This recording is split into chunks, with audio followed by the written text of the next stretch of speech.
ಪ್ರಜ್ವಲ್ ಭಾರತಕ್ಕೆ ಬರುವಂತಹ ಮುನ್ನುಡಿಯ ವಿಡಿಯೋ ಅಂತೂ ಈಗಾಗಲೇ ಅವರೇ ರಿಲೀಸ್ ಮಾಡಿದ್ದಾರೆ. ಇನ್ನೊಂದು ಕಡೆಗೆ ಎಸ್ಐಟಿ ಅಧಿಕಾರಿಗಳ ತನಿಖೆಯ ಆಯಾಮ ಹೇಗೆ ಸಾಗುತ್ತೆ ಪ್ರಜ್ವಲ್ ಆಗಮನದ ನಂತರ, ಈ ಪ್ರಶ್ನೆಗೂ ಕೂಡ ಈಗ ಡೀಟೇಲ್ಸ್ ನೋಡ್ತಾ ಹೋಗೋಣ. ಪ್ರಜ್ವಲ್ ಭಾರತಕ್ಕೆ ಬಂದ್ರೆ ಎಸ್ಐಟಿಯ ನಡೆ ಏನಾಗಿರುತ್ತೆ ಅಂದ್ರೆ ಎಸ್ಐಟಿ ಅಧಿಕಾರಿಗಳ ತನಿಖೆಯ ಆಯಾಮ ಹೇಗೆ ಸಾಗುತ್ತೆ, ತನಿಖೆ ಹೇಗೆ ವೇಗವನ್ನ ಪಡ್ಕೊಳ್ಳುತ್ತೆ ಅಂತ. ಏರ್ಪೋರ್ಟ್ ನಲ್ಲೇ ಪ್ರಜ್ವಲ್ ರನ್ನ ಲಾಕ್ ಮಾಡೋದಕ್ಕೆ ಬೇಕಾದ ತಯಾರಿ ಎಸ್ಐಟಿ ಅಧಿಕಾರಿಗಳಿಂದ ಆಗುತ್ತೆ. ಏರ್ಪೋರ್ಟ್ ನಲ್ಲೇ ಬಂಧನಕ್ಕೆ ಎಸ್ಐಟಿ ಅಧಿಕಾರಿಗಳು ಪ್ರಯತ್ನಿಸ್ತಾರೆ. ಬರೋಬ್ಬರಿ 1 ತಿಂಗಳ ಬಳಿಕ ಪ್ರತ್ಯಕ್ಷ ಆಗಿದ್ದಾರೆ. ಸೊ ಈಗಷ್ಟು ನಾವು ಹೇಳ್ತಾ ಇದ್ವಿ, ಪ್ರಜ್ವಲ್ ನನ್ನ ಡೈರೆಕ್ಟ್ ಆಗಿ ಎಸ್ಐಟಿ ಅಧಿಕಾರಿಗಳು ವಶಕ್ಕೆ ಅಲ್ಲೇ ಪಡಿತಾರೆ. ಆರೋಪಿಗೆ ಸಾಮಾನ್ಯವಾಗಿ ಅವ್ರ ಮೇಲೆ ಏನಾದರೂ ಕೇಸ್ ಆದ್ರೆ ಅವ್ರಿಗೆ ಡಿಫೆಂಡ್ ಮಾಡ್ಕೊಳ್ಳೋದಕ್ಕೆ ಕಾಲಾವಕಾಶ ಇರ್ತಿತ್ತು. ಆದ್ರೆ ಇಲ್ಲಿ ಅರೆಸ್ಟ್ ವಾರೆಂಟ್ ಜಾರಿ ಆಗಿರೋದ್ರಿಂದ ಡೈರೆಕ್ಟ್ ಬಾಡಿ ವಾರೆಂಟ್ ಮೂಲಕ ಎಸ್ಐಟಿ ಅಧಿಕಾರಿಗಳು ವಶಕ್ಕೆ ಪಡಿತಾರೆ. ಶುಕ್ರವಾರ ನಸುಕಿನ ಜಾವದಿಂದ ಇಡೀ ದಿನ ವಿಚಾರಣೆಗೆ ಒಳಪಡಿಸ್ತಾರೆ.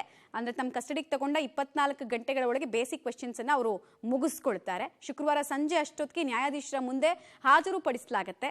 ಒಬ್ಬ ಆರೋಪಿಯನ್ನ 24 ಗಂಟೆ ಒಳಗೆ ಹಾಜರುಪಡಿಸಬೇಕಾಗತ್ತೆ. ಪ್ರಜ್ವಲ್ ಮೇಲೆ 4 ಅತ್ಯಾಚಾರ ಪ್ರಕರಣಗಳು, ಐಪಿಸಿ ಸೆಕ್ಷನ್ 376 ಸೇರಿದಂತೆ ಗಂಭೀರ ಸೆಕ್ಷನ್ಗಳ ಪ್ರಕರಣಗಳಿದ್ದಾವೆ.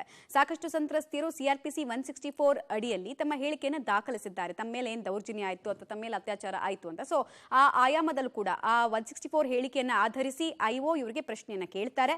ಪೊಲೀಸ್ ಕಸ್ಟಡಿಗೆ ನೀಡುವಂತೆ ಎಸ್ಐಟಿ ಅಧಿಕಾರಿಗಳು ನ್ಯಾಯಾಧೀಶರ ಮುಂದೆ ಕೋರ್ಕೊಳ್ತಾರೆ. ಎಷ್ಟು ದಿನಗಳ ಕಾಲ ಕೋರ್ಕೊಳ್ತಾರೆ ಅನ್ನೋದು ಅವರ ವಿವೇಚನೆಗೆ ಬಿಟ್ಟಿರುತ್ತೆ.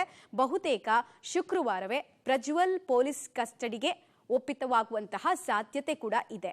ಆ ಬಳಿಕ ಸ್ಥಳ ಮಹಜರ್ ಪ್ರಕ್ರಿಯೆ ಸೇರಿದಂತೆ ಕಾನೂನಾತ್ಮಕ ಪ್ರಕ್ರಿಯೆಗಳಿಗೆ ವೇಗ ಸಿಗುತ್ತೆ. ಪೇಪರ್ ವರ್ಕ್ಸ್ ಇರ್ಬೋದು ಅಥವಾ ಸ್ಥಳ ಮಹಜರ್ ಕ್ರೈಮ್ ಸೀನ್ಗೆ ಕರೆದುಕೊಂಡು ಹೋಗಿ ಆರೋಪಿಯ ವರ್ಷನ್ ಏನು ಅನ್ನೋದನ್ನ ಕೂಡ ತಿಳ್ಕೊಳ್ಳೋ ಪ್ರಯತ್ನ ಆಗುತ್ತೆ. 14 ದಿನಗಳ ಒಳಗಾಗಿ ವಿಚಾರಣೆಯನ್ನು ಮುಗಿಸೋ ಸಾಧ್ಯತೆ ಇದೆ. ಆಮೇಲೆ ಸಾಕ್ಷಿಗಳ ಸಂಗ್ರಹವನ್ನು ಕೂಡ ಎಸ್ಐಟಿ ಅಧಿಕಾರಿಗಳು ಇದರಲ್ಲಿ ಮಾಡಿದ್ದಾರೆ. ಆ ಸಾಕ್ಷಿಗಳ ಕುರಿತಾಗಿ ಪ್ರಜ್ವಲ್ ವರ್ಷನ್ ಅನ್ನು ಕೂಡ ತಿಳಿಸ್ಕೊಳ್ತಾರೆ. ಬಳಿಕ ಜಡ್ಜ್ ಮುಂದೆ ಹಾಜರುಪಡಿಸಿ ನ್ಯಾಯಾಂಗ ಬಂಧನಕ್ಕೂ ಕೂಡ ಮನವಿ ಮಾಡಿಕೊಳ್ಳುವಂತಹ ಸಾಧ್ಯತೆ ಇದೆ. ಹಾಗೆ ಚಾರ್ಜ್ ಶೀಟ್ ಕಂಪ್ಲೀಟ್ ಮಾಡುವಲ್ಲೂ, ಚಾರ್ಜ್ ಶೀಟ್ ಫೈಲ್ ಮಾಡುವಲ್ಲೂ ಕೂಡ ಎಸ್ಐಟಿ ಅಧಿಕಾರಿಗಳು ಪ್ರಜ್ವಲ್ ರನ್ನ ವಿಚಾರಣೆಗೆ ಒಳಪಡಿಸೋದು ತುಂಬಾ ಇಂಪಾರ್ಟೆಂಟ್. ಬಹುತೇಕ ಪ್ರಜ್ವಲ್ಗೆ ನ್ಯಾಯಾಂಗ ಬಂಧನ ಫಿಕ್ಸ್ ಆಗುವಂತಹ ಸಾಧ್ಯತೆ ಇದೆ, ನಾನ್ ಬೇಲೆಬಲ್ ಸೆಕ್ಷನ್ಸ್ ಹಾಕಿರೋದ್ರಿಂದ.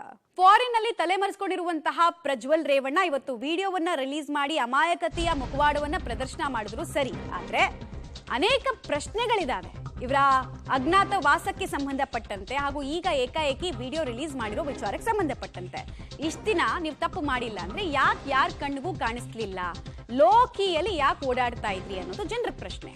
ತಪ್ಪು ಮಾಡಿಲ್ಲ ಅಂದ್ರೆ ಫಾರಿನ್ ಅಲ್ಲಿ ತಲೆಮರೆಸ್ಕೊಳ್ಳುವಂತದ್ದಾದ್ರೂ ಏನಿತ್ತು, ಇಲ್ಲೇ ಹೇಳ್ಬೋದಾಗಿತ್ತು, ಇಲ್ಲೇ ತಮಗ್ ತಾವೇ ಕ್ಲೀನ್ ಚಿಟ್ ಕೊಟ್ಕೊಳ್ಬೋದಾಗಿತ್ತು. ತರಾತುರಿಯಲ್ಲಿ ಯಾಕೆ ಹೋದ್ರಿ? ವಿದೇಶ ಪ್ರವಾಸ ನೀವು ಹೇಳ್ತಾ ಇರೋ ಪ್ರಕಾರ ಪೂರ್ವ ನಿಯೋಜಿತ, ಹಂಗಾದ್ರೆ ಅದನ್ನ ತಿಳಿಸ್ ಹೋಗ್ಬೋದಾಗಿತ್ತು. ಎಲ್ಲರನ್ನ ಕಣ್ತಪ್ಪಿಸಿ ಕದ್ದು ಮುಚ್ಚಿ ಮಣ್ಣೆರಚಿ ಯಾಕೆ ಹೋದ್ರಿ? ನಿಮ್ಮ ಚುನಾವಣಾ ಏಜೆಂಟ್ ಪೂರ್ಣಚಂದ್ರ ತೇಜಸ್ವಿ ಅವರೇ ಅಲ್ಲಿ ಕಂಪ್ಲೇಂಟ್ ಅನ್ನು ಲಾಂಚ್ ಮಾಡಿದ್ರು, ನೀವು ನೋಡಿದ್ರೆ ಪ್ರಕರಣನೇ ಗೊತ್ತಿಲ್ಲ ಅಂತೀರಾ. ನಿಮ್ಮ ಮಾತುಗಳೇ ಅನೇಕ ಅನುಮಾನಕ್ಕೆ ಕಾರಣ ಆಗ್ತಾ ಇದೆ.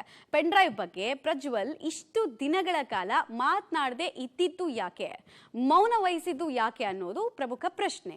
ತಪ್ಪು ಮಾಡಿಲ್ಲ ಅಂತ ಆದ್ರೆ ಸ್ವದೇಶಕ್ಕೆ ಬರ್ಬೋದಾಗಿತ್ತು. 1 ತಿಂಗಳ ಕಾಲಾವಕಾಶ ಯಾಕೆ ತಗೊಂಡ್ರಿ? 1 ತಿಂಗಳ ಜಗ್ಗಾಟ, ಆಮೇಲೆ ಅದು ಅಬ್ಸ್ಕಾಂಡ್ ಆಗಿ ಓಡಾಡ್ತಾ ಇದ್ದಿದ್ದು, ಅಧಿಕಾರಿಗಳ ನೋಟಿಸ್ಗೆ ಉತ್ತರ ಕೊಡದೇ ಇದ್ದಿತ್ತು.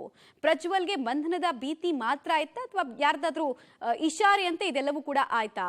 ಸಂತ್ರಸ್ತರ ಬಗ್ಗೆ ಪ್ರಜ್ವಲ್ ಯಾಕೆ ಹೇಳಿಕೆಯನ್ನ ಕೊಟ್ಟಿಲ್ಲ ಅನ್ನೋದು ಕೂಡ ಪ್ರಶ್ನೆ. ಇಲ್ಲಿ ನೀವು ನೋಡಿರ್ಬೋದು, ಅವರು ಸ್ಪಷ್ಟೀಕರಣದ ವಿಡಿಯೋನಲ್ಲಿ ತಮ್ಮ ಮೇಲಿರೋ ಆರೋಪಕ್ಕೆ ಅವ್ರು ಯಾವುದೇ ಉತ್ತರ ಕೊಡಲ್ಲ ಅಥವಾ ಸಂತ್ರಸ್ತರ ಬಗ್ಗೆ ಕಮೆಂಟ್ ಮಾಡಲ್ಲ. ಸೊ ಕಾನೂನಾತ್ಮಕವಾಗಿ ನಾನು ಹೋರಾಟಕ್ಕೆ ರೆಡಿ ಇದ್ದೀನಿ, ಅದನ್ನೆಲ್ಲ ನೋಡ್ಕೊಳ್ತೀನಿ ಅನ್ನೋ ರೀತಿ ಇದ್ರು.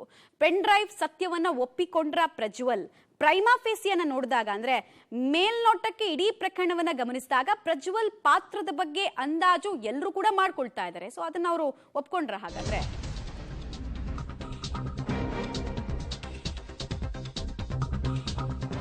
ಪೆನ್ ಡ್ರೈವ್ ಪ್ರಹಸನದಿಂದ ಗೌಡರ ಕುಟುಂಬಕ್ಕೆ ಮುಜುಗರ ಅಂತ ದೊಡ್ಡ ಮಟ್ಟದಲ್ಲಾಗಿದೆ. ಗೌಡ್ರು ಕುಮಾರಸ್ವಾಮಿಯಿಂದ ವಾಪಸ್ ಬಂದ್ಬಿಡಿ ಅಂತ ಪದೇ ಪದೇ ಮನವಿ ಕೂಡ ಆಯಿತು. ಸತತ ಮನವಿ ಬಳಿಕ ಸ್ವದೇಶಕ್ಕೆ ಪ್ರಜ್ವಲ್ ವಾಪಸ್ ಆಗಿದ್ದಾರೆ. 30 ದಿನದಲ್ಲಾಗಾದ್ರೆ ಆಗಿದ್ದೇನು? ಟೈಮ್ ಲೈನ್ ಹೇಗಿತ್ತು? ಏಪ್ರಿಲ್ 27ನೇ ತಾರೀಕು ವಿದೇಶಕ್ಕೆ ಪ್ರಜ್ವಲ್ ಎಸ್ಕೇಪ್ ಆಗ್ತಾರೆ. ನೋಡಿ, ಏಪ್ರಿಲ್ 21ರಿಂದ 23ನೇ ತಾರೀಕು ಅಷ್ಟೊತ್ತಿಗೆ ಹಾಸನದಲ್ಲಿ ಮೊದಲು ಆ ಪೆನ್ ಡ್ರೈವ್ ಕೋಲಾಹಲ ಸೃಷ್ಟಿ ಮಾಡುತ್ತೆ. ಆಮೇಲೆ ರಾಜ್ಯಾದ್ಯಂತ ಏಪ್ರಿಲ್ 23ನೇ ತಾರೀಕು ಅಷ್ಟೊತ್ತಿಗೆ ಅದು ಬಹಳ ಸುದ್ದಿಯಲ್ಲಿರುತ್ತೆ. ಏಪ್ರಿಲ್ 27ನೇ ತಾರೀಕು ಚುನಾವಣೆ ಮುಗಿತಾ ಇದ್ದ ಹಾಗೆ ವಿದೇಶಕ್ಕೆ ಪ್ರಜ್ವಲ್ ರೇವಣ್ಣ ಪರಾರಿ ಆಗ್ತಾರೆ. ಯಾರಿಗೂ ಹೇಳದೆ ಕೇಳದೆ, ಯಾರಿಗೂ ಕೂಡ ಅದ್ರ ಬಗ್ಗೆ ಒಂದು ಕಿಂಚಿತ್ತು ಸುಳಿವಿಲ್ಲ ಅನ್ನೋದು ಕುಟುಂಬಸ್ಥರ ವಾದ. ಅದಿನ್ನೂ ಕನ್ವಿನ್ಸಿಂಗ್ ಆಗಿಲ್ಲ. ಏಪ್ರಿಲ್ 29ನೇ ತಾರೀಕು ಎಸ್ಐಟಿ ನೋಟಿಸ್ ಕೊಡುತ್ತೆ. ಅದಕ್ಕೆ ಡೋಂಟ್ ಕೇರ್ ಪ್ರವೃತ್ತಿಯ ಪ್ರದರ್ಶನ ಪ್ರಜ್ವಲ್ ರೇವಣ್ಣ ರೇವಣ್ಣ ಕಡೆಯಿಂದ ಆಗುತ್ತೆ. ಮೇ 1ನೇ ತಾರೀಕು 1 ವಾರ ಕಾಲಾವಕಾಶವನ್ನ ಕೋರಿ ಫೇಸ್ಬುಕ್ನಲ್ಲಿ ಮತ್ತೆ ಟ್ವಿಟರ್ನಲ್ಲೆಲ್ಲ ಪೋಸ್ಟ್ ಹಾಕೊಳ್ತಾರೆ ಸತ್ಯ ಗೆಲ್ಲುತ್ತೆ ಅಂತ. ಆ ಥರ ಹೇಳಿದವರು ಅದಾಗಿ 1 ತಿಂಗಳಾದ್ರೂ ಕೂಡ ಉಸಿರಿರಲ್ಲ. ಮೇ 2ನೇ ತಾರೀಕು ಲುಕ್ಔಟ್ ನೋಟಿಸ್ ಅನ್ನ ಜಾರಿ ಮಾಡಲಾಗತ್ತೆ. ಅದಕ್ಕೂ ಕೂಡ ಡೋಂಟ್ ಕೇರ್ ಅಂತ ಹೇಳಲಾಗತ್ತೆ. ಮೇ 5ನೇ ತಾರೀಕು ಬ್ಲೂ ಕಾರ್ನರ್ ನೋಟಿಸ್ ಅನ್ನ ಸರ್ವ್ ಮಾಡಿದ್ರು. ಅದಕ್ಕೂ ಡೋಂಟ್ ಕೇರ್ ಪ್ರವೃತ್ತಿಯ ಪ್ರದರ್ಶನ. ಮೇ 6ನೇ ತಾರೀಕು ಕಠಿಣ ಕ್ರಮದ ಎಚ್ಚರಿಕೆಯನ್ನ ಕೊಡಲಾಗತ್ತೆ. ನಾವು ಇಂಥ ಪ್ರಕರಣದಲ್ಲಿ 0 ಟಾಲರೆನ್ಸ್ ಅಂತ ಪ್ರಧಾನಿ ನರೇಂದ್ರ ಮೋದಿ ಅವರು ಕೂಡ ಮೌನ ಮುರಿತಾರೆ. ಮೇ 18ನೇ ತಾರೀಕು ಅರೆಸ್ಟ್ ವಾರೆಂಟ್ ಅನ್ನ ಲಗತ್ತಿಸಿ ಮತ್ತೊಮ್ಮೆ ಪತ್ರ ಬರೆಯೋ ಕೆಲಸ MEAಗೆ ಆಗತ್ತೆ. ಮೇ 20ನೇ ತಾರೀಕು ಶರಣಾಗತಿಗೆ HDK ಮನವಿ ಮಾಡ್ಕೊಳ್ತಾರೆ. ಬಂದು ತನಿಖೆಯನ್ನ ಎದುರಿಸು, ತಪ್ಪು ಮಾಡಿಲ್ಲ ಅಂದ್ರೆ ಅಂತ ಕೇಳ್ಕೊಳ್ತಾರೆ. ಇನ್ಫ್ಯಾಕ್ಟ್ 24 ಗಂಟೆಯಲ್ಲಿ 2 ಸಲ ಕೇಳ್ಕೊಳ್ತಾರೆ. ಮೇ 20ನೇ ತಾರೀಕು ಪಾಸ್ಪೋರ್ಟ್ ರದ್ದತಿಗೆ SIT ಪತ್ರವನ್ನ ಲಗತ್ತಿಸಿ MEAಗೆ ಬರೆಯೋ ಕೆಲಸ ಕೂಡ ಆಗತ್ತೆ. ಇನ್ನು 23ನೇ ತಾರೀಕು ಬಹಿರಂಗ ಪತ್ರದ ಮೂಲಕ, ಎಚ್ಚರಿಕೆ ಪತ್ರದ ಮೂಲಕ ದೇವೇಗೌಡರು ಕೂಡ ಶರಣಾಗತಿಗೆ ಮನವಿ ಮಾಡ್ಕೊಳ್ತಾರೆ. ಅಥವಾ ಕುಟುಂಬದಿಂದ ನೀನು ಬಹಿಷ್ಕಾರ ಆಗಬೇಕಾಗತ್ತೆ, ನಾನು ಇದನ್ನು ಕ್ಷಮಿಸಲ್ಲ ಯಾವುದೇ ಕಾರಣಕ್ಕೂ ಅಂತೆಲ್ಲ ಕೇಳ್ಕೊಳ್ತಾರೆ ಅವರು. ಮೇ 24ನೇ ತಾರೀಕು ಕೇಂದ್ರ ಶೋಕಾಸ್ ನೋಟಿಸ್ ಅನ್ನು ಕೊಟ್ಟು 10 ದಿನಗಳ ಕಾಲಾವಕಾಶವನ್ನು ಕೊಡುತ್ತೆ. ಪ್ರಜ್ವಲ್ ವಾಪಸ್ ಬರ್ತಾ ಇರೋ ವಿಚಾರಕ್ಕೆ ಸಂಬಂಧಪಟ್ಟಂತೆ HD ಕುಮಾರಸ್ವಾಮಿ ಅವರು ರಿಯಾಕ್ಷನ್ ಕೊಟ್ಟಿದ್ದಾರೆ. ಫೈನಲಿ ನಮ್ಮೆಲ್ಲರ ಮನವಿಗೆ ಓಗೊಟ್ಟು ಬರ್ತಾ ಇರೋದು ಓಕೆ. ಆ ಡೀಟೇಲ್ಸ್ ಜೊತೆಗೆ ಚುನಾವಣೆಯಲ್ಲಿ ಗೆಲ್ಲಲೇಬೇಕು ಅಂತ ವಿಡಿಯೋ ರಿಲೀಸ್ ಮಾಡಿದ್ದಾರೆ ಅಂತ ಕೂಡ ಕಾಂಗ್ರೆಸ್ ಸರ್ಕಾರದ ವಿರುದ್ಧ ವಾಗ್ದಾಳಿಯನ್ನು ನಡೆಸಿದ್ರು. ಸಂತ್ರಸ್ತೆಯರನ್ನ ಬ್ಲರ್ ಮಾಡದೆ ರಿಲೀಸ್ ಮಾಡಿದ್ದು ಸರಿನಾ ಅಂತ ಪ್ರಶ್ನೆಯನ್ನ ಕೂಡ ಕುಮಾರಸ್ವಾಮಿ ಅವರು ಕೇಳಿದ್ರು. ಬೀದಿಯಲ್ಲಿ ಇಂಥ ವಿಡಿಯೋವನ್ನ ಹಂಚಿದ್ದು ಸರಿನಾ, ವಿಡಿಯೋ ನಕಲಿನೋ ಅಸಲಿನೋ ಅದೆಲ್ಲ ಪ್ರಶ್ನೆ. ಬಟ್ ಘನತೆ ಬಗ್ಗೆ ಅವ್ರು ಕೇಳ್ತಾ ಇದ್ದಾರೆ. ಇಲ್ಲಿ ತನಿಖೆಯ ನಂತರ ಕಾದು ನೋಡಬೇಕು ಅನ್ನುವಂತಹ ವಿಚಾರವನ್ನ ಹೇಳಿದ್ದಾರೆ. ತಪ್ಪಿತಸ್ಥರು ಯಾರೇ ಇದ್ರು ಅಂತವರಿಗೆ ಶಿಕ್ಷೆ ಆಗ್ಬೇಕು ಅನ್ನೋದು ಕುಮಾರಸ್ವಾಮಿ ಅವರ ಆಗ್ರಹ. ಬಹುಶಃ ನಿನ್ನೆಯಿಂದ ಸ್ವಲ್ಪ ಕಡಿಮೆ ಆಗಿದೆ. ಕಳೆದ 1 ತಿಂಗಳಿಂದ ಬೆಳಗ್ಗೆಯಿಂದ ರಾತ್ರಿವರೆಗೂ ಈ ಒಂದು ಪ್ರಜ್ವಲ್ ಅವರ ಪ್ರಕರಣದ ಬಗ್ಗೆನೇ ಹೆಚ್ಚಿನ ಮಹತ್ವಗಳು ದೊರಕಿ ರಾಜ್ಯದಲ್ಲಿ ಹಲವಾರು ಸಮಸ್ಯೆಗಳನ್ನು ಎದುರಿಸ್ತಾ ಇರತಕ್ಕಂಥ ಜನಸಾಮಾನ್ಯರ ಪರಿಸ್ಥಿತಿಗಳ ಬಗ್ಗೆ ಚಿಂತನೆ ಮಾಡಲಿಲ್ಲ ಸರ್ಕಾರ.